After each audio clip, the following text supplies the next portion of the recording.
Hello and welcome back to FNM at the Game Shot on the Shot. This week we're trying something a bit different. We're doing a set review for Tarkir Dragonstorm, focusing exclusively on Dual Commander. So let's get right into it, Adam. What's the first card we're talking about today? Right, the first card is Ainok, Strike Leader, 1 and a white for a 2/2 dog warrior. Whenever you attack with this creature and or your commander, for each opponent create a 1/1 red goblin creature token that's tapped and attacking that player, and then you may sacrifice this creature and creature tokens you control gain indestructible to the end of turn. I mean, I think this card is auto-include in a couple of decks. Sure. Like, I think Arabella really likes it. I think any deck that's running Loyal Apprentice and Sears Slicer Goblin, I think it's strong in. Yeah. I think it's good in similar ideas. Yeah, good in like Yoshimaru, because you get the turn 1 Yoshimaru, you get the guaranteed 1-drop. Yeah. Which means you're guaranteed the trigger To get the 1/1, when you play the Strike Leader. I think the sacrifice to give tokens indestructible isn't super relevant, but I think that it's not irrelevant. It doesn't make the card worse to no, include that. It just adds. It's like if you're making a go wide deck and you have a mix of tokens and non-tokens, and they board wipe, and you get to save your tokens. It's probably the less important part of your board, but it's still something to keep the pressure down. Yeah, it's good. It's good. So I think that this card is not a staple in every white deck, but in aggressive white decks, especially ones with cheap commanders, I think your point about the cheap commanders is important. Yeah. To guarantee the trigger. That makes a big difference, doesn't it? Okay. The second card we're talking about is the first of the cycle of rare lands in this set. So all of the cycle tap for 1 colour of mana, and then it enters tapped unless you control one of the other 2 in the, is it a wedge? The enemy colours, we would call them. Of the enemy colours. So in this instance we've got Dalkovan Encampment. Yeah. It's a land that enters tapped, so it taps for white, that enters tapped unless you control a swamp or a mountain. And it has an activated ability where you can pay 2 and a white and tap it, so that whenever you attack this turn, you create 2 1/1 red warriors that are tapped and attacking, but you sacrifice them at end step. I'm not a big fan of this card. I think it's the weakest one of the set. It's obviously very good if you're attacking. Yeah. But if you look at like what they call it quadrant theories, is a card good early? Is it good when you're ahead at parity or behind? I think it's really just a card that's good when you're ahead because you're attacking. Sure. So I wouldn't quite say maybe win more, but it doesn't really give you that much tangible advantage. It deals damage to your opponent. I think that's fair. I think I think that the opportunity cost of it is real. Like, I'm not going to put this in a mono white deck. I don't think any of the cards are particularly strong in mono-coloured decks. Sure, of these 5 lands, yeah. Yeah, I'm sure they're playable, but again, if you're playing this, if you want this card, if you want this effect, you're being aggressive, so you don't really want you want as few tap lands as possible. Yeah. It's for a red-white aggro deck, I would say. So potentially an include, but not necessarily an auto-include. But I think it's in a red-white deck. I think it's probably a really low opportunity cost. Sure, but it's going to untap most of the time. Yeah. Okay, and also I think a lot of the red-white decks I've seen are more red-heavy anyway. So the fact that it enters untapped if you have the red land is kind of beneficial. That makes it slightly better, I agree. So the next card we're talking about, Adam? Is Elspeth, Stormslayer, which is a legendary planeswalker. Elspeth starts with 5 loyalty and has a static ability. If 1 or more tokens will be created under your control, create twice those many tokens instead. +1, make a 1/1 white creature soldier token, which will effectively be 2 tokens. 0, but a 1/1 counter on each creature you control, and those creatures gain flying until next turn. And then -3, destroy target creature an opponent controls in mana value 3 or greater. I mean, Elspeth has a bit of a history of being a very strong card, and it affects the board for the +1. The 0 kills your opponent, and the -3 is like because you can come down and deal with something. Yes. So if you are behind, you can come down and kill something. You know, if you're a parity, you can come down and make some 1/1s, whatever. It's an extremely strong card. I don't know. There's not like a particular deck I think it's not into, but I just think it's like a strong white card. I know that Thalia, which is a deck we haven't seen at our locals, but I know it's a good performing deck. It plays a lot of cards that ETB to create tokens because you flicker them with Thalia, so like Blade Splicer and Toby from Duskdawn. So I think the passive is almost like the least relevant line of text. Sure. But I don't think it's irrelevant. No.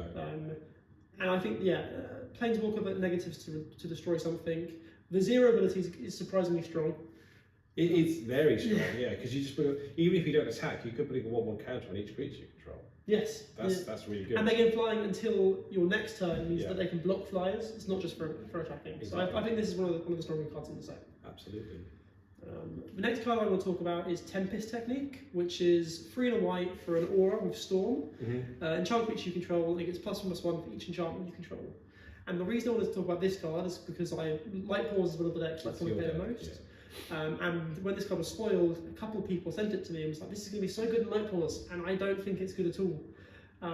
Like, if I cast it for 4 mana, then it's a 4 mana All the Glitters, or 4 mana Ethereal Armor even, it doesn't care about artifacts, which is fine, but I don't want that effect at 4 mana. No. To get this effect to the Storm to matter, maybe I cast it on turn 5, I've cast 1 other spell first, then I get 2 All the Glitters, but I don't get 2 Light Pause triggers, because Light Pause cares about when an aura enters if you cast it, you didn't cast the Storm trigger. So I just think this card's overcosted. For me, Light Pause, I'm playing mainly 1 and 2 drops, it's very narrow efficient, so I don't think this card is good Light Pause.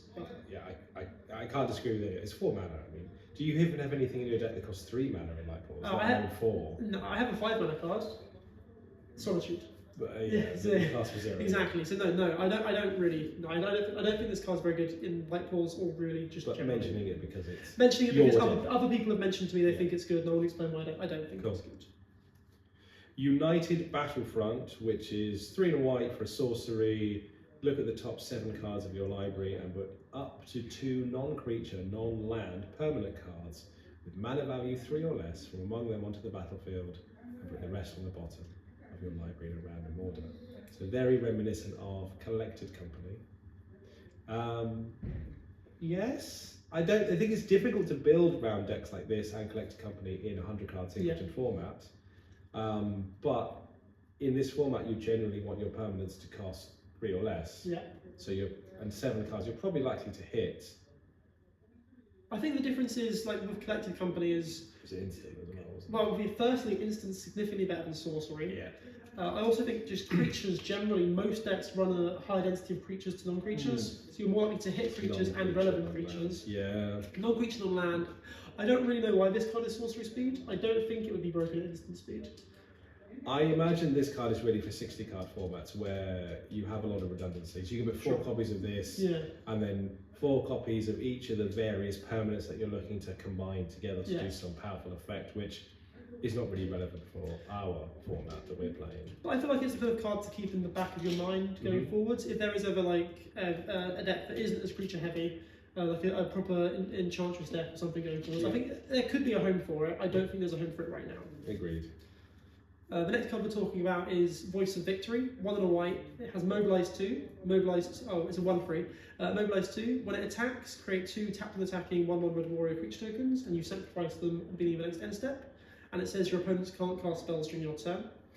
I think this card's really good. Yeah, this is what's the card that this is? Grand Abolisher. Yes. Yeah, there's a couple of other Grand Abolisher-esque effects. This one, unlike Grand Abolisher, the downside is that Grand Abolisher also stops the activate abilities of artifacts, creatures, and enchantments. Right, okay. So this isn't as shields up, but I think most of the time protecting against spells is good. That's very, very good. And I think that I'm going to immediately put it into Light Pause. I think a lot of mono white decks that work in this, if you're playing a combo deck, Light Pause is kind of, I feel like it fits in a combo. It feels more combo than it does anything else, Just because the ability to stop your opponent from playing magic during your turn means that you can just play your Light Pause, not worry about a counter spell, not worry about removal, just get the protection immediately. I also think it might be good in Arabella. Because of the trigger. Because of the Mobilize trigger, you can stack it so that resolves first before Arabella's trigger. And I also think it might be good in Plagon, another deck that we haven't seen, but I know it's a deck that exists. And it just happens to be a 1/3, so I think there's a lot of homes for this card. I think it might be one of the best cards in the set, in my opinion. But I might be biased. Nice. Might be biased because I'm a Light Pause player. Because you like white, it sounds good. So this is Mistrise Village, so another of the cycle of lands. This land enters tapped unless you control a mountain or a forest, so the enemy colours, and then it's tap for blue or blue and tap the land. The next spell you cast can't be countered. Now that's spell, not non-creature or creature, that's any spell you cast. We didn't mention it on the first of these cards, but this activated ability of each of the cards doesn't say during your turn or at sorcery speed. So tacking 2 mana onto a spell is a steep cost. Let's not underestimate that. But I think for all of these decks, the opportunity costs, if you're playing either a 2-colour deck or the full 3 colours that it fits to, the opportunity cost I think is really low. I think I don't see why you wouldn't include this in a blue-green, blue-red or Temur deck. I think this is the card I've probably seen the most talk about online, just Yes. across all formats. Yes. And I think I don't understand why. I think if you're playing a combo deck, it protects your combo pieces. Yes. If you're playing against a combo deck, it makes it so that your counter spell countering their combo piece can't be countered. Yeah. I think the discourse online is quite correct. I think it's a really good card. I agree. I think As it's you really said, good. the opportunity cost is really low. Would you run this in a mono blue deck, or is it not worth it there? I think any mono-coloured deck, you want to be wary of how many tap lands you're running, right? Sure. Because this is a mana efficient format. Yes. You want to be going 1, 2, 3 and curving out. So Yeah. tap lands have a real cost, as opposed they might not do in traditional commander so much. I don't know. Yeah. Probably. I mean, your point about making your counterspell uncounterable means that this is good in is it? Or Yes. I think so. Yeah. Yeah. I definitely want one of these. I'm definitely going to put it in McKinnon, and I'll probably put it in Niv Mizzet as well, even though my commander is already uncounterable there. But Yeah, wow. Your other spells are uncounterable. other as well, spells, yes. yeah. No, I think your point about making your own counterspells uncounterable, like turning everything into a Dogan's Veto, It's pretty strong. is strong. But 2 mana is a lot. That's true. And to clarify, the When reason people are it's, getting excited by the card, 2 mana is a lot. the reason it's 2 mana, so the activated ability is blue and tap. Right. Yes. It's you pay 1 blue and you tap the land. So Yeah. what Adam means by 2 mana is you don't have access to this land, you can tap the land. It's a 1 mana activated ability, but it uses up one of your other Uses up lands. one So of it, it yes. really is 2 mana. A good point. Yes. Okay, so we put Will of the Temur in here. I made him do it. Yeah, I didn't. So when I made the slideshow, Adam he said, "Have we put all the wills in?" And I said, "No, we've not put the blue one in because it's bad." Adam said to put it in. So this is a 6 mana spell, 5 and a blue for a sorcery. Choose what. This is going to be the best card in the set now. It's going to be the best card in the set. Sorcery. Choose one. If you control a commander as you cast a spell, you may choose both instead. Create a token that's a copy of target permanent, except it's a 4/4 dragon with flying in addition to its other types. And target player draws cards equal to the greatest mana value among permanents you control. Yeah.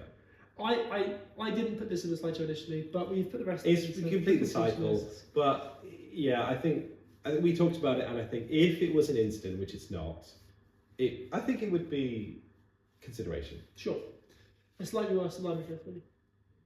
It could be. I sort of likening it to other powerful 6 mana instants, but it's not an instant. It's a sorcery. So it's a sorcery. So it really. It's very difficult to imagine this being good. I think it's a fun card for casual commander. Yes, definitely. I don't mean that in a bad way. I think it is a fun card. You make a token of any permanent. Yeah. Doesn't have to be a creature. Doesn't have to be something you control. Yeah. Turning your opponent's Soul Ring to a 4/4 dragon in commander. Yeah. Yeah. Good casual card. Fun card, but probably not fast. Exactly. And then I think this is a final blue card. Winternight Stories. So this is 2 and a blue for a sorcery. Draw 3, then discard 2 cards unless you discard a creature card. And this has, I believe the first time we talked about Harmonize as well in this review. This is another variation of flashback, where in this instance you can pay the flashback cost for in a blue, but you can reduce the generic part of the cost by tapping it 1 creature, and then you reduce the cost by the power of that creature you tap. It's kind of like a Convoke flashback hybrid. Yeah, it's like a different take on both of those effects. And it's a thirst card, so it's a thirst for creatures in this case. Exactly, so yeah, for those who don't know, I think first for knowledge was the first one. Draw 3 cards, discard 2 cards unless you discard an artifact. Yeah, the main enchantment one, the middle-based land one. Yeah. Now, those 3 are all instants. Yeah. This one is a sorcery, which is bad. However, the 2 reasons I like this card is 1, I think, again, as we said earlier, most decks have a higher density of creatures than non-creatures. Yes. So you're more likely to be discarding 1 card than 2. And I also think that the Harmonize isn't bad. I think it's just added value. Blue is probably the one colour that doesn't overload on creatures. True. I mean, if you're running blue as your secondary colour. Sure. Also, I think the thirst I agree with because it's got that sense, but there is and I'm not going to remember. I can't remember the name of the card, but it's a 3. It's the same effect. Sorcery speed. Yes. If you discard a land, it's an old card. Sure. Okay. So draw 3 and discard 2 unless you discard a land. So we've seen a lot of this kind of variation. This kind of effect is good. I'm not sure if this effect is good enough again for us, unless discarding the creature is good value for you. But if you're playing reanimated deck, I suppose. Yeah. Blue, black, or like Animatu maybe. Yeah, essentially. Like and while we're here, actually, I was curious. Do you think the other firsts are good enough in this format? Because I've not played them. I've not played with them. I've not seen anyone play them. Sure. Instant speed, I think if you're going to pay 3 mana, Brain Surge has kind of power crept these out. Draw 4, put 2 back on top. Yeah, so then, you know, if you're maybe in a mono blue deck, it's slightly, because they're good with shuffles like Brainstorm is. But yeah, draw 4, but back 2 seems better than this draw card. 3, discard 1. Okay, and moving on to black, the first card we're talking about here is a card that I wouldn't have put in this list if it wasn't for a conversation I had with Misha yesterday. So this card is Afterlife from the Loam. Yeah. It's 8 mana, 5 and 3 black, for a sorcery with Delve. So each card you exile from your graveyard while casting the spell pays for one of the cost. Yeah. For each player, choose a creature card in that player's graveyard, put those cards into the backfield under your control. They're zombies in addition to their other types. Yeah. If this was a format where the blue-black ninja commander was legal, the one with commander ninjutsu, I think this card would be a staple in that deck. I think that deck would be very good, but that deck is banned because... I'm not sure what that commander does. But... So it's Yuriko?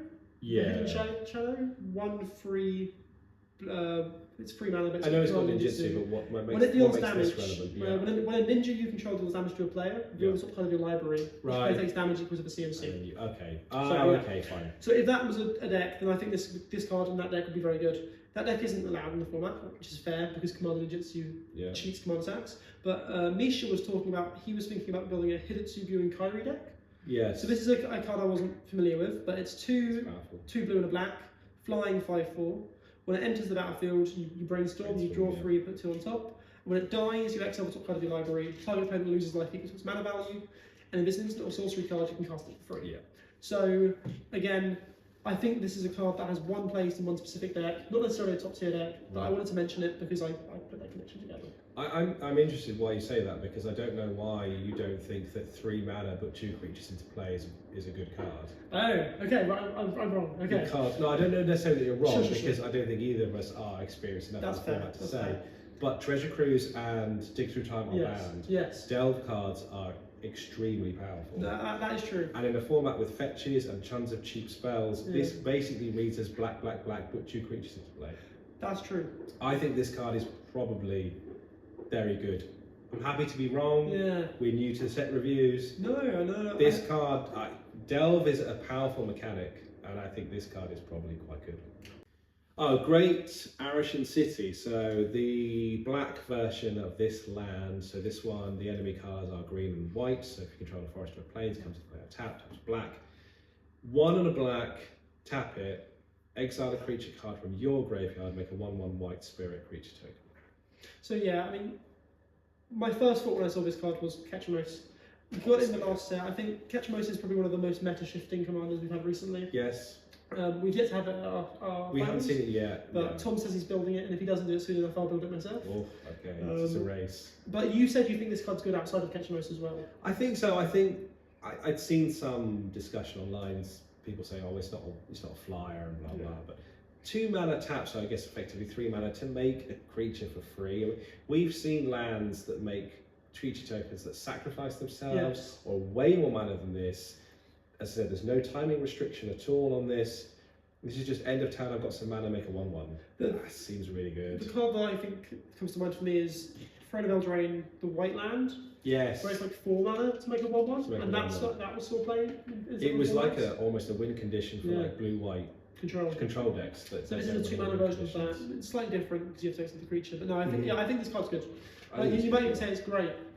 Great Arashin City. Okay. Nice.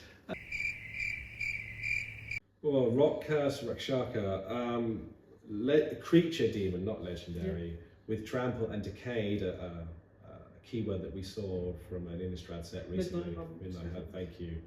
So a decayed creature can't block, and when it attacks, you sacrifice it at the end of combat. And it has renew, so X black, exile this card from your graveyard and put a decayed counter on each of X target creatures as a sorcery. What do you think? I mean, you've included it. Yeah, so I mean, 2 mana 5/5. If I'm playing an aggressive black deck, is one thing. Again, we're not super familiar with the format. I can't think of any immediately, but if I'm playing a really aggressive black deck, a 2 mana 5/5 feels strong, and that renewability isn't bad. It's not great, but something to do to make. Because it doesn't say creatures you control. You basically you're putting it on your opponent's creatures. Yeah. I mean, it's good if you're very aggressive, because making your creatures not able to block is probably quite relevant. Yeah. in terms of like removal, well, they have to attack with the creature, Yes. and then you're taking that damage probably, or having to block with something, and then that dies afterwards. Sure. I don't know. I looked at this during spoiler, it came out for Yeah. spoilers, and I just looks like one of those mythics to me that's going to end up as like bulk. That's fair. But this could be busted. Who knows? Yeah, I just It think. looks like a bad lava axe. Yeah, no, I get that. In black. Yeah. Maybe the fact that it's A lava in axe that you yes. can kill with, you can You counter with a can removal do- spell. Yeah. No, we'll see. I just thought it's an interesting card. I wanted to talk about it, but Yeah. I'm not saying I think it's great, very but interesting. It's Like interesting. this combination of keywords and how Yeah. a 2-mana 5/5 immediately jumps out as you as being what is this? But, Yeah. What's the downside? yeah. And there was quite a bit. So the Sibsig Ceremony here, 3 mana, legendary enchantment. Creature spells you cast cost 2 less to cast. When a creature you control enters, if you cast it, destroy that creature, then create a 2/2 black zombie druid creature token. This is an auto-include in one deck, and I think that's about it. And that deck is Surrak the Archlich. Yes. 2 and a black. When it enters the battlefield, if you haven't completed Tomb of Annihilation, you return it to your hand and you venture into a dungeon. When it attacks each opponent, you make a 2/2 and 2 zombie unless they sacrifice a creature. That's not really relevant. The The reason whole you play a point of Surrak, Surrak is to make it cost 1 or 0, preferably, and then just keep going through a dungeon you until don't your want to opponent go dies. into a Tomb of Annihilation. You want No, to complete any other dungeons, dungeon, yes. and then you win the game through that. I think it's a really cool deck, by Yeah. the way. Very different. Yeah, and this obviously, as you said, it's designed almost for this deck. I mean, otherwise, I guess if you have ETB creatures that you don't mind becoming 2/2s when they enter, But then, and then they go to the graveyard, which might be then relevant for like graveyard interact, like reanimation effects or delving effects. Or But as you said, I'm free struggling mana- to find a Yeah. reason for it. I think it's amazing in a Surrak, Yeah, absolutely. but outside of that, free mana is as you said, it's an important slot in this format. Free mana cards have to be really good to justify it. Yes, And I don't think it does. Outside of a Surrak, where it's an A+ card. absolutely. Yeah. So Sidisi, Regent of the Mire, 1 in the black for a legendary zombie snake warlock, 1/3, and this is we've seen a few pod variants. This one cares about creatures in graveyard, so it's tap, sacrifice a creature you control with mana value X, other than Sidisi, can't sack itself. Return target creature card with mana value X +1 from your graveyard to the battlefield as a sorcery. Interesting. As an aside, that it doesn't just say sacrifice another creature, rather than True. adding other than Sidisi. Seems like more words than necessary. But Yeah, no, that's fair. So yeah, I don't actually think. I think that when it comes to the pod variants, when they're creatures, the downside is that you have to wait a whole turn cycle to activate, summoning which is sickness, always a yeah, downside. Yes. I think this card's really interesting. I always, whenever a new pod variant comes up, I always like to look at it and talk Of about it and course. see, can we make this work? I don't think this one does work. I think interesting is the perfect word to describe this card. Yeah. It is interesting, and then that's it. It's a nice thought You experiment. read it, you go, and move on. Speaking of moving on, the next card we have is Sinkhole Surveyor. 1 in the black for a creature bird scout with flying. It's a 1/3. When it attacks, you lose 1 life, and this creature endures. So endures. I think this is the first time it's come up. Yes. You either put a 1/1 counter on it, or you create a 1/1 white spirit token. This card is like a Bitter Blossom-esque effect. It is, yeah. I don't know how good Bitter Blossom is in the format. I've never seen anyone play it. I think Bitter Blossom has fallen off. Bitter Blossom has a reputation for being an incredibly powerful card. Yes. From many years ago in Magic history. I think it is not really a relevant card in any format anymore, unfortunately. I don't know how this card compares to Bitter Blossom. I think it's slightly stronger. I think it's stronger. Definitely stronger. Okay, good. I'm not wrong. Okay. My reasons for that being, you don't have to attack, so you don't have to lose the life.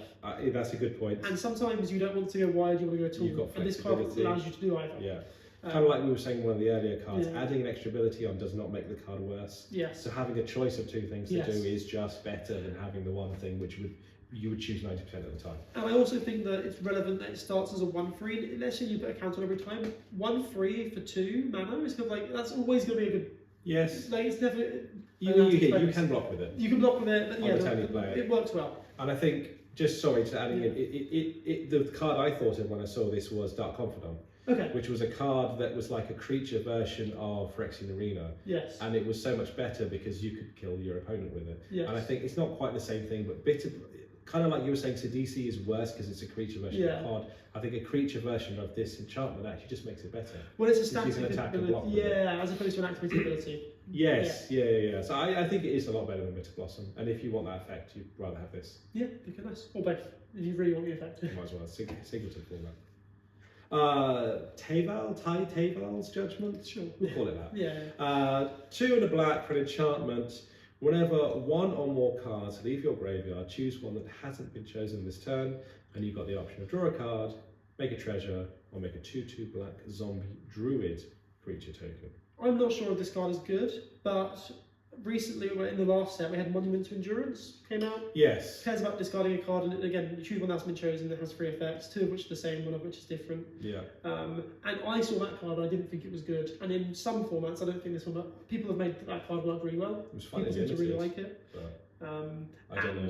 Yeah, so because Monument to Endurance is good, and this card looks similar. Sure. And I didn't rate Monument to Endurance very highly, and I don't really rate this card very highly, except for the fact that Ketchmos is good. Yes. And this Ketchmos cares about you running all the Ghost Vacuum effects to exile cards from graveyards. This gives you another trigger for those. I don't know if it's good enough, but I just thought because Monument's good, this might be good, and there's a deck for it, so it's worth talking about. Definitely, yeah, definitely. Will of the Abzan, 3 and a back, sorcery. Choose one. If you control a commander as you cast this, you may do both instead. Any number of target opponents each sacrifice a creature with the greatest power among creatures that player controls and loses free life. No.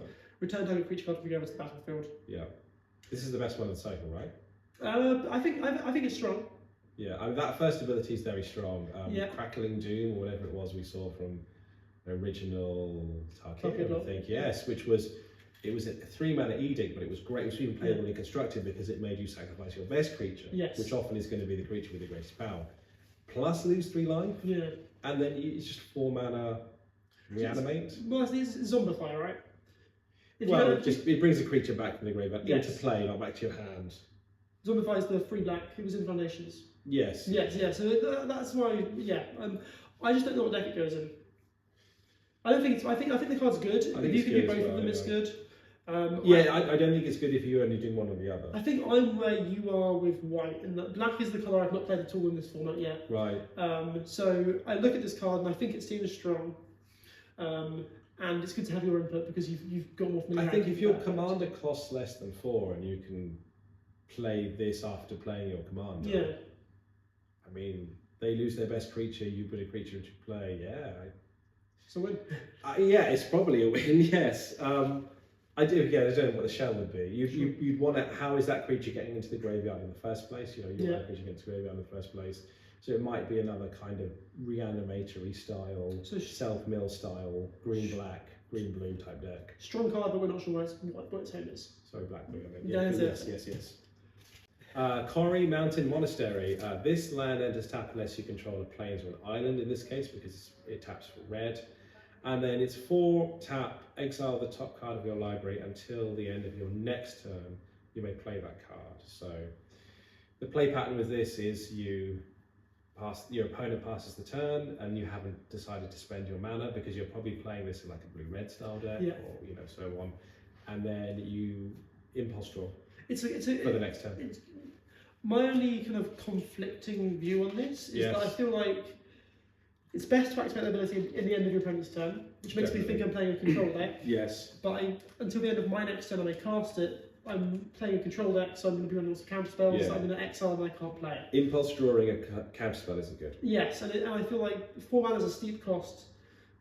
I mean, I don't know. I'm not super convinced because 4 mana. Does it say play or? You may play that because it does get lands. And again, it's 4 mana. It's actually 5 mana because you have to tap this as well. You have to tap this as well. Yeah, fair enough. I think with the opportunity cost, right? You know, you were saying. I think in red-white, you might leave it. You might not leave it out. Sure. Because red-white is you're trying to spend your mana every turn and be aggressive, unless there's some weird red-white deck that's doing something different. But in a red-blue style controlling deck, you have your counter mana up, you have a counter spell up, and then your opponent doesn't play anything you care about countering. If you exile a counter spell from the top of your library, you won't, whatever. You won't really do it's a random card from the top of your library. You don't know what it's going to be anyway. Yes.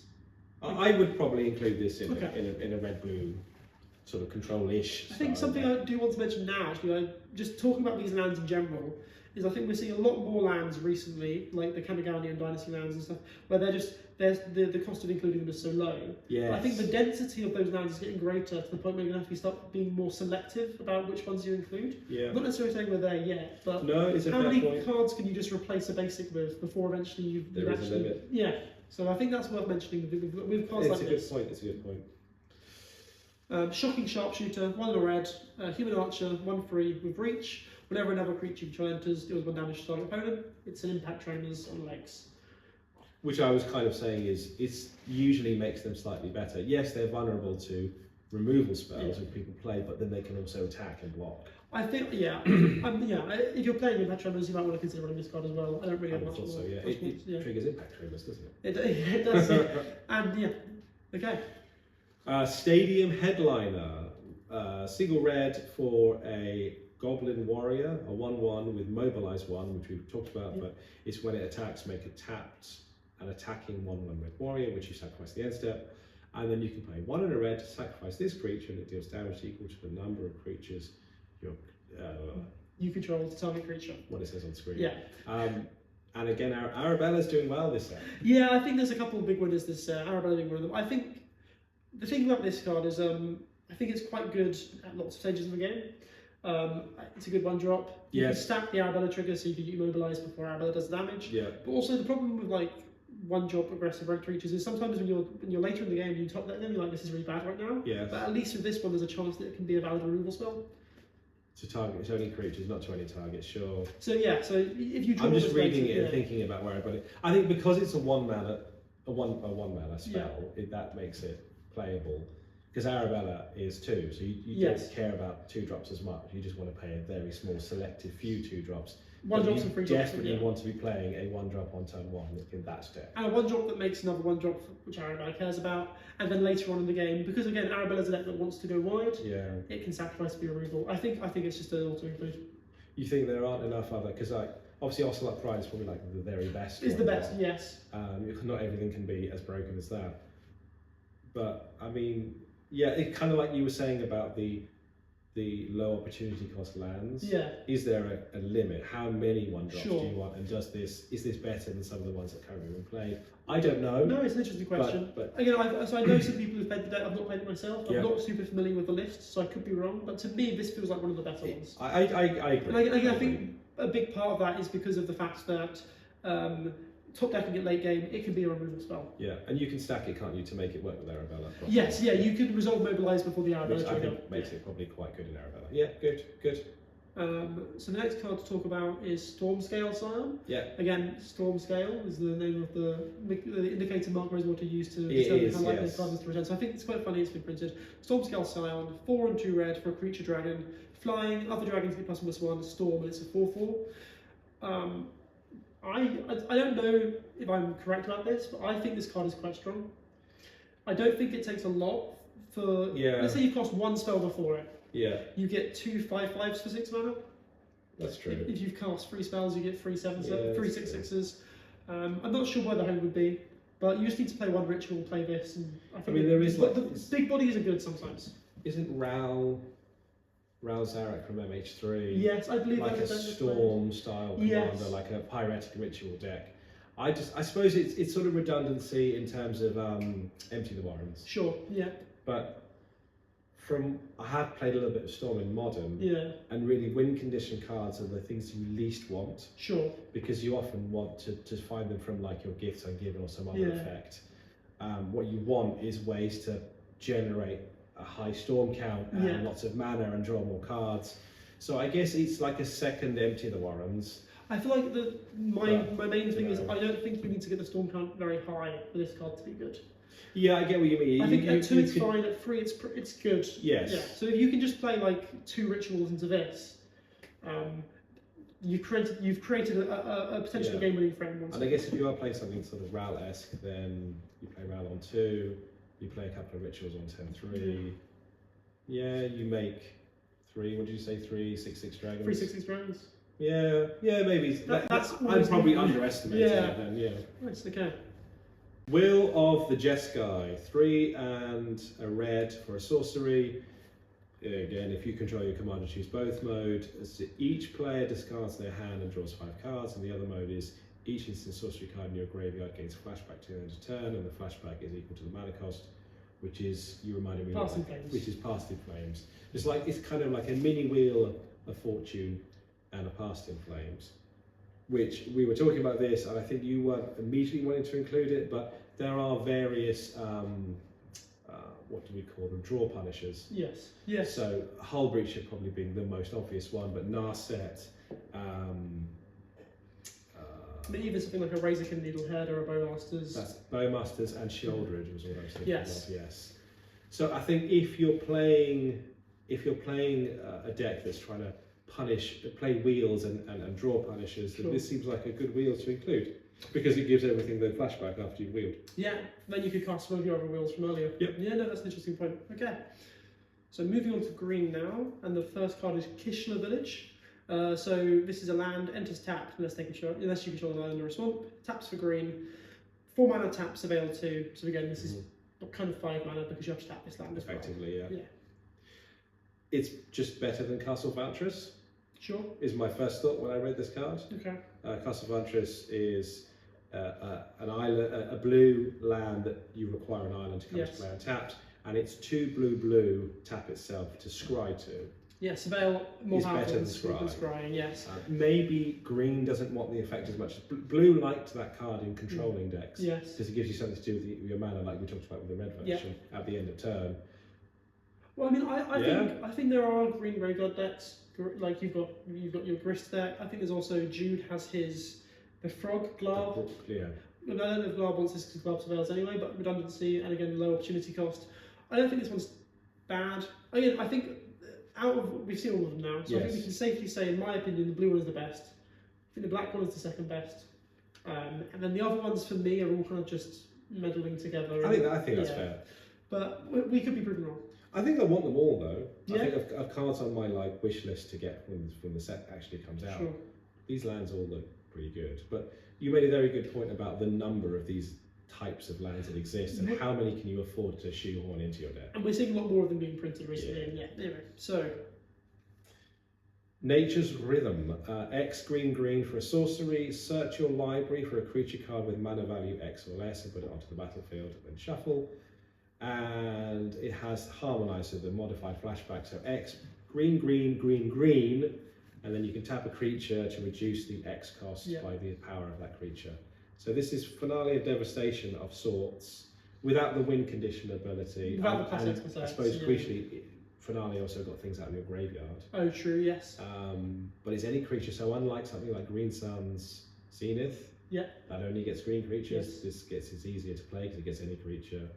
I think you put it next to Kinnan, and I've been trying to play with the Kinnan deck recently, and this seems like a good inclusion for that deck. Yeah, I think again, X green get any creature is good, and the Harmonize is just an added bonus. It is, yes. And if you're generating a ton of mana, it's not bad. Especially in Kinnan, I am curious to see if it finds a home in other decks as well. I think again, if you're playing a combo deck, just the ability. If you're playing green-blue, if you're playing Kinnan, this card gets Nardu, and Nardu wins you the game. So that's what I've learned trying to build other decks. Is I should just run Nardu and win the game with Nardu. Steward of the Harvest, 3 to green, human druid, 3/3. When it enters, exile up to 3 target lands from your graveyard. Creatures you control have all activated abilities of all land cards exiled with this creature. I've put it next to Azusa. I don't know if it is good in Azusa. I think it might be. How are the lands getting into your graveyard? That's my first thought. How are those lands getting into your graveyard? Fetch lands. So then you're sacrificing your creatures to turn them into lands. Potentially. That's one way. I'm just trying to look. I'm not trying to be too negative. Yeah, no, it's a good point. It also works with it's not Strip Mine. It's the 3 mana tap, sacrifice a land to destroy a land. Oh, you've played with Dust Bowl. Dust Bowl, that's it, or Ghost Quarters, or okay, yes. Or when you Thespian stage your Dark Depths to make the copy, and then the Thespian stage goes to the graveyard, and then perhaps you need to bring it back. You can turn your creatures into. I don't know. I'm not an Azusa pilot. I just saw this card and saw that it worked with lands, and I thought there's probably something you can do. Or Urza's Cave. 3 mana tap, sacrifice Urza's Cave, search for a land, put it into play. Right. So it's not just a fetch land; it's a fetch land for any of the lands in your deck. So then one of your creatures can grab your glacial chasms or your combo pieces. Perhaps it might not be good. I just saw that it interacts with lands in a unique way, and Azusa cares about that. I suppose it is a creature itself, so you'll always have at least one thing that gets the benefit of the copied ability.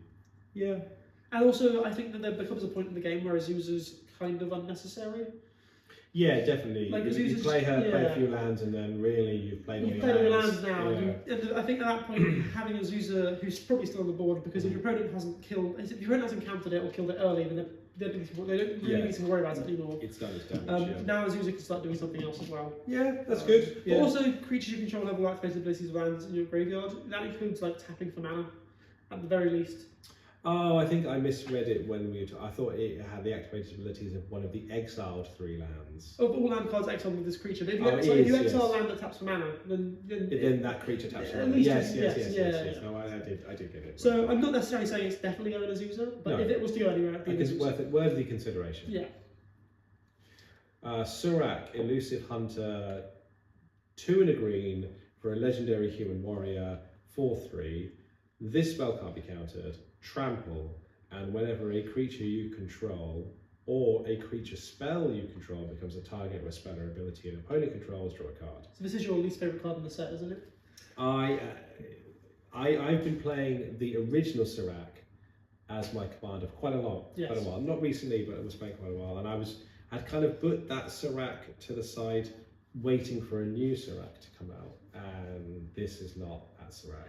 I mean, it's not blue to begin with. It's mono green. It's mono green, which is it's quite in keeping, I think, with the character Surrak, but it's not what I was looking for from a team of legendary. How do you think of it as a card as a card? Well, I read it as actually being quite good. I mean, 3 mana, 4/3 trample, I think is a good stat line, even in the world of Magic, and still can't be countered. And it gives you, it sort of protects, not quite protects everything.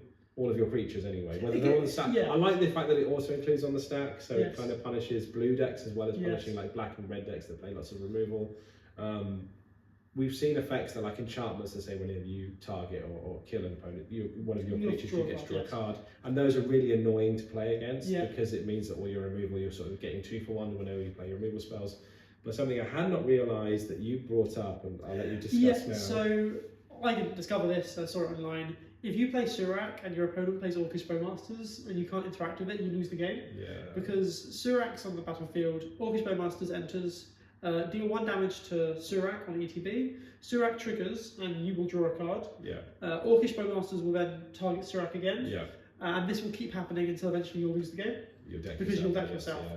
That being said, this does all go on the stack, so potentially you could draw into a response. If you're playing, I don't know, green-black and you have a snuff out, you can snuff out your own Surrak. Yeah. There are outs to it, but if you don't have an out, and my thoughts are because Orcish Bowmasters is so heavily played, I think if you're playing black, you play Bowmasters. You just play Bowmasters, yeah. That means that if you're running Surrak and you don't intentionally build your deck in a way so that if this happens you can survive it, then you just have a common, you lose the game card. So I think without Orcish Bowmasters, I think this card would be pretty good. But no, once you mentioned that, I was like, you can't really play it. You can't risk it. It's sad. Probably needs to stay in people's folders for this format. Yes. Will of the Sultai, 4 and a green, sorcery. Again, choose one. If you control a commander, choose both instead.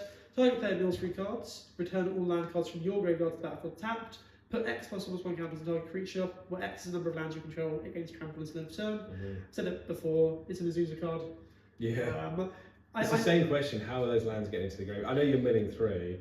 Well, again, this one actually does work well with fetch lands, because throughout the game you have been playing fetch lands and sacrificing them. Well, I'm imagining you play this on turn 4, so you play Azusa on turn 3, so you play Azusa on turn 2, and then you go like land, untap, you've got the 5 mana. Sure. So then you might get a couple of lands from it. The density of lands in Azusa lists is quite high, so the odds of milling them is quite, because they've played mulch effects, they want to have a high density of lands. So you might mill it, you probably on edge to mill roughly 2 cards. Yeah. Roughly 2 lands. I think of it more when I was thinking about it, I was thinking of it more as like a late game, almost like a finisher. Interesting. Because this So is you're the card I thinking want to about play the out second early. ability. No, but both abilities. I don't want to play this early. I want to play it either when I have a couple of landfall creatures in play, Yeah. and then I can get a lot of landfall triggers, Right. like Scoot Swarms or Lotus Cobras. But also the final ability, again, you make one really big creature and you give it trample. Even Azusa could become a lethal threat. Interesting. I read it as more of an early, Yeah, you play it to help you ramp into your big things, but you make some good No, points. yeah, I'm focused less on ramping. I'm focusing more on lots of landfall triggers at once. Yeah. And again, it kind of works double ends in that way because the lands in your graveyard are fetch lands, probably most of them. So you're going to get back the fetch lands, which you can then sacrifice again. Yeah. You get a lot of that's my thought. Is you get a lot of landfall triggers in one turn. So moving on to mono-coloured cards. Multicolored cards. Thank you. Sorry. Kin Tree Severance is, so these are hybrid symbols that you can either pay 2 mana of any colour or the 1 colour that's on the other half. So this is Abzan coloured version. Instant exile target permanent with mana value 3 or greater. And I think as it stands, it's not terribly exciting because it's an overcosted removal spell that doesn't hit a lot of that relevant things in this format. But you've made some good points about it here. I want to talk about it for 2 reasons. One, I think Up the Beanstalk is just a card that everyone needs to be aware of. I think Up the Beanstalk makes cards like this better. Do you think Up the Beanstalk is good in this format? I've not considered playing it myself. I just know it's a good card. It is. I think again, it's like in 60 card formats where you have lots of redundancy. Sure, you have 4 copies. You have 4 copies of that, and then 4 copies of all the spells that you can effectively play for cheaper that have high CMCs. I mean, it's probably getting banned in standard, I think, as we're speaking at time of recording. But I just wonder how relevant it is in a 99 single. Yeah, exactly. Well, luckily that's the thing I care less about. The thing I care more about is a deck that I'm very passionate about, which I don't think is great, but it's the deck that's kind of referred to as Sliving End, because you play the first sliver and you play Living End. So this deck, you play the first is sliver. Living End the only thing that the only first thing sliver can hit? Yeah, so first sliver, Wow. Ruberg, Cascade. So you reveal cards till you hit a card of CMC 4 or less. The only card you run is Living End, which is one of the suspend cards, but you don't suspend it, you're just going to cast it off to the first sliver. Each player exiles all creature cards from their graveyard, then sacrifice all creatures they control, and then put all cards they exile back into the battlefield. So you kind of swap your graveyard and your battlefield. So the way this deck would work is you run cards that cycle, big creatures that cycle, and the reason Kin Tree Severance is here, and there's a couple of cards in this set that work the same, I just choose one because it's the better one of them, is I can cast it for 3 mana, but technically the CMC is 6. Yes. So for the first lever I can run this 3 mana removal spell without disrupting my Cascade package. Yeah. So what would your spells need to have a CMC of 5 or more? 5 or more, yeah. Otherwise you can't play them. Exactly. Exactly. So I don't think this deck is the best deck in the format. I mean, Living End was very good in Modern in its time, and it was the same kind of package. You're talking about lots of cyclers, and the cyclers have just got better and better over the years. The downside is that your Cascade card is 5 mana, not 3 mana. Right, yeah, because it was Violent Outburst was the thing that made you go off. So, but this is a deck that I'm passionate. When I used to play a lot of casual Commander, I had 98 land first sliver. Whereas you play first sliver, Tibalt's Trickery, and then you either play this 10 mana card that searches for 10 lands, put them into play, and you get the gates and you win. Right. Or you play, what I preferred was the blue Epic card. So Epic is one of my favourite mechanics. Magic is in Kamigawa. When you cast a spell, you exile it. You can't cast spells for the rest of the game, but every time you cast a copy of it. The blue one says search target opponent's library for an artifact, creature, or enchantment. Like a bribery type effect. So that deck, it's a very casual deck. Yeah. Turn 5, you cast first sliver. You always cascade into Tibalt's Trickery, and then every turn from now on, I just get to go to one opponent to play. So that's why I mentioned this card. I don't necessarily think it's meta defining, but the more cards we see for first sliver, the more I'm likely to actually build the deck. Yes, absolutely. So the next card I've put on the list is Kottis Sibsig Champion. Yes. Black, green, blue. Legendary creature, zombie warrior, 3/3. Once during each of your turns, you may cast a creature spell from your graveyard by exiling 3 cards from your graveyard in addition to paying 7 costs. And whenever one or more creature cards you control enter, they enter from a graveyard or cast from a graveyard, put 2 counters on Kottis. So it kind of gives cards escape. It's Underworld Breach for creatures. Underworld Breach for creatures, except that it's once during each of your turns. Oh, they sneak Which is- those little clauses in, don't they? At least they put it at the beginning this time. Okay, fine. But this is more of like a Lurrus-esque effect. Yeah, fair enough. And I know you like Lurrus, which is why I put it here. So I wanted to. I really want to make Lurrus work somehow, but only as a companion. I think Sure. the real value is anyway. You don't think it as a commander? You want? I think it's probably good as a commander, but Sure. I don't get to play blue. So, Right. Well, this is a Lurrus where you play blue. exactly. Yeah, So, interesting. I don't know. Well, you wouldn't be able to play Lurrus in that deck then. No, but you get Yellow, white. similar effect. Once a Similar turn, effect, yeah. cast a card. Yeah. It doesn't have the downside of Lurrus, only saying CMC 2 or less. Indeed. Any creature card. Obviously, it has the added cost of exiling 3 cards, but as you said when we were talking about Delve, that's quite easy to do in a format with all the fetch lands. I think so. I think Delve is strong. I think the powerful Delve cards are banned for a reason. So I just got to look at this as potentially playing a Temur Reanimator, not Temur, a Sultai Reanimator deck. Yes. You're not built around your commander because you're No. just playing value reanimation Gives you cards extra anyway, value. but this just gives you another way to reanimate stuff. I'm just reading it and rereading it. Yeah. It looks interesting. Yeah, it looks very interesting. Belothar, shall we say? Dawn of the Abzan. So it costs Abzan, white, black, green, for a legendary human warrior, 3/3 with trample. And when Belothar enters or attacks, you may sacrifice an online permanent, and when you do, put a 1/1 counter on each creature you control. Yeah, so one of our players, David, was interested in building this deck. He's an Abzan player through and through, so this is kind of right up his alley. I think it seems strong. I'm not.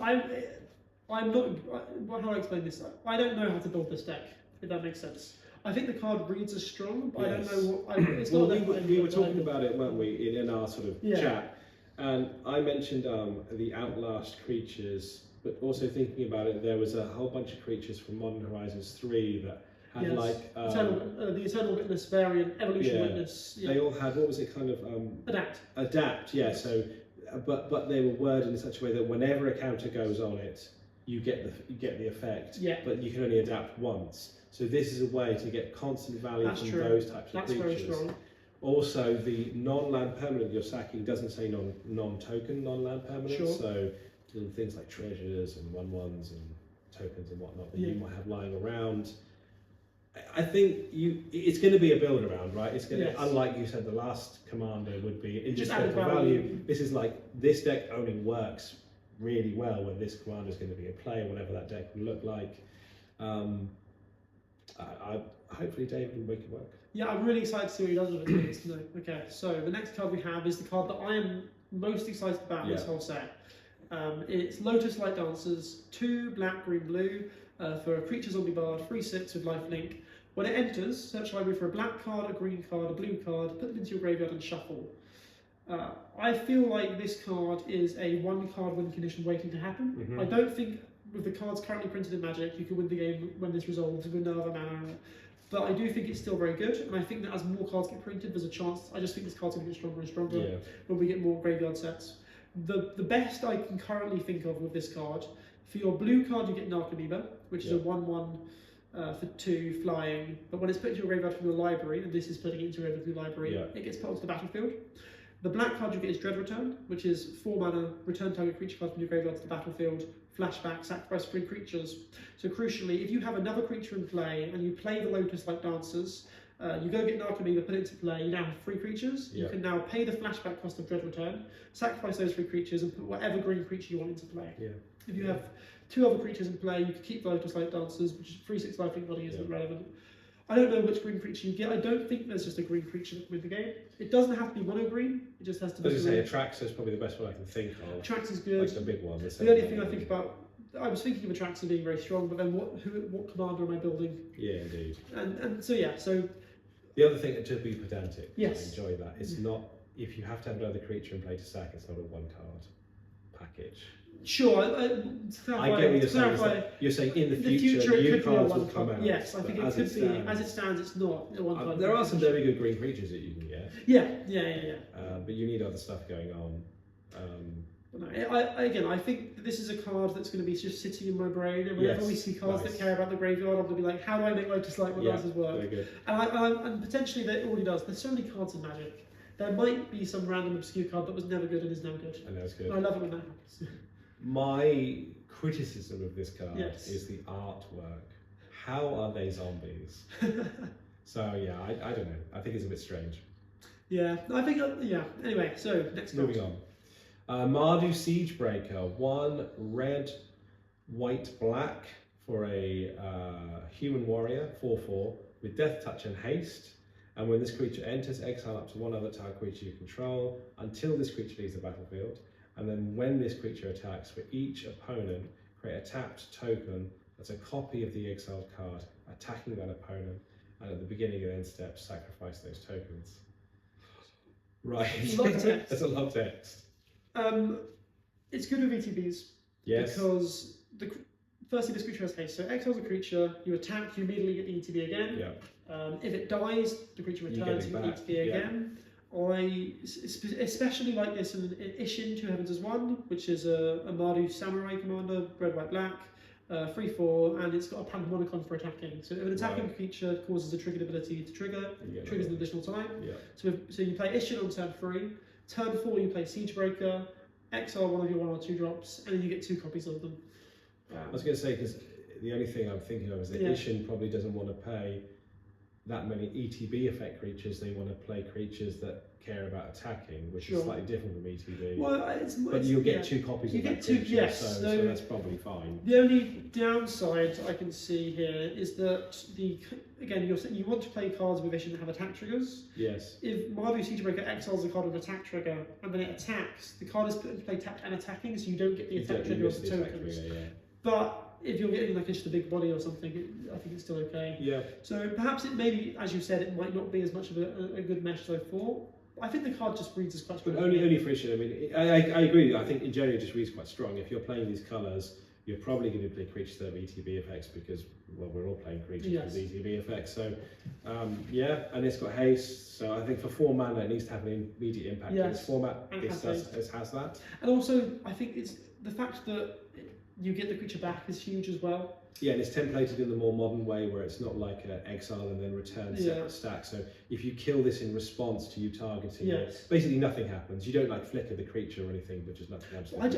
I just feel like if this card was printed a while ago, it would just exile your creature and then you'd attack to create token copies of it. Yes. But now you get the creature back and it dies. Oh, yeah, there's no downside at all to it. So yeah. Oh, the downside is there's no blue. Oh, and probably my favourite card of the set. So Songcrafter Mage, which even sounds a bit like its namesake, Snapcaster Mage. This one is green, blue, red, so Temur, for a human bard, 3/2, we've said, with flash. And then when this creature enters, target instant sorcery in your graveyard gains Harmonise until the end of turn, and its Harmonise cost equal to its mana cost. So Harmonise is like effectively a better flashback. Yes. Because you can tap 1 creature to reduce the power. So at its worst, this is like Snapcaster that can reduce the generic cost of the spell it flashes back by 3. Yeah. So for a good number of spells that you might want to target, it's better mana value overall, like mana quality, than Snapcaster Mage. Yeah, I think it's worth mentioning Harmonise, a bit like Convoke, doesn't care about summoning sickness. No. It's the spell that taps the creature. Yes, it's not tapping itself, as it were. So yeah, so again, this decreases by 3. I think there's just so many cards this is good with. It's not good though. Well, it's not bad, but it's not as good as Snapcaster with a lot of the ones that you're really going to play. Sure. Like Counterspell, and even just like silly things like Ponder and Opt and whatnot. Like things where the generic cost isn't there. But I think also it is also a bigger body, so it's a better blocker in that regard. Actually, just think, having said that out loud, and it's something like Memory Lapse, which I love in this format. It's the same as Snapcaster. Because it's just more mana intensive and kind of it's more colour intensive. Colour intensive, thank you. Yes, colour intensive. Yeah. But then I think it's got a slightly lower floor there. No, slightly lower floor than Snappy, but the ceiling's much higher. I agree. Yeah. I think if you're playing Temur and you're playing a deck that would play Snapcaster Mage like I would do, this is just I can't wait to get this card. Excited. I'm looking forward to playing with it as well. So the next card we have is Winternight Siege. 1 red white enchantment. As it enters, choose Mardu or Jeskai. Mardu, if a creature attacking causes a triggered ability of a permanent you control to trigger, that ability triggers an additional time. Jeskai, at the beginning of your upkeep, create a 1/1 red goblin creature token, gains lifelink and haste until end of turn. I think that the top ability, that's just Ishin's line of text. and Yes. the second ability is like a Goblin Rabble Master like effect, Yeah. both of which I think are good effects. Yeah. I think that for me, when I look at this card again, putting it in Initiation means you can now get 3 attack triggers a turn. But more realistically, in terms of good decks, you've got Arabella, Abandoned Doll. Yeah. Again, Arabella's got an attack trigger. Doing that twice feels pretty strong to me. I just want to point the Goblin Rabble Master thing. Goblin Rabble Master create taps and attacking tokens. This is better. Sorry, this is just better than yes, that you're because right, yes. they've got haste, so you don't have to attack them if you don't want to, and you can if you do. Same as a blocker, it's quite a bit better in that regard. I think that I'm more excited about the Mardu. Right, I was going to ask you that. Yes. Which one is do you think? Because you're unlikely to put this in a deck that kind of wants to play both. It's going to be like 90% of one of the modes, depending on the deck you're building. I don't think the Jeskai mode is good enough.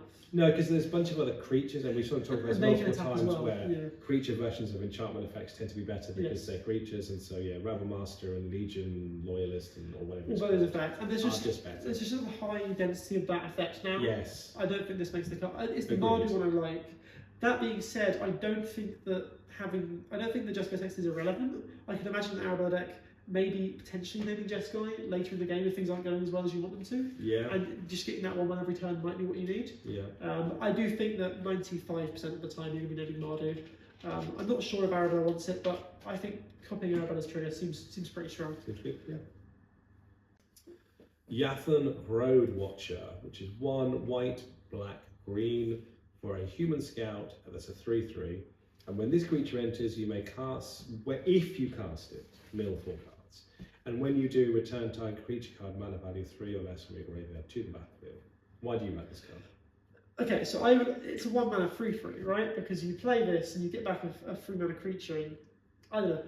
It's a 1 mana 3/3 that you have to front 4 mana. Sure, no. I agree. I actually put this here to ask your opinion on it mainly because I was really not sure how to evaluate this. But again, I'm not really playing these colours, so it's not really lovely to speak about. But I was just really curious to know what you thought of this card.